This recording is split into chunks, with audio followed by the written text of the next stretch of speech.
अरस्तु और उसका शागिर्द सिकंदर आजम एक बार एक सफर पर जा रहे थे कि रास्ते में नदी आ गई। अरस्तु नदी पहले पार करना चाहता था, जबकि सिकंदर आजम की जिद ये थी कि मैं पहले इस नदी में उतरूंगा और उसके पार जाऊंगा।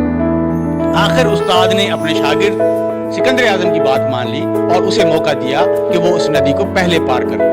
सिकंदर आजम नदी के पार उतरा और उसके बाद अरस्तु भी नदी को पार करके दूसरी तरफ पहुंच गया।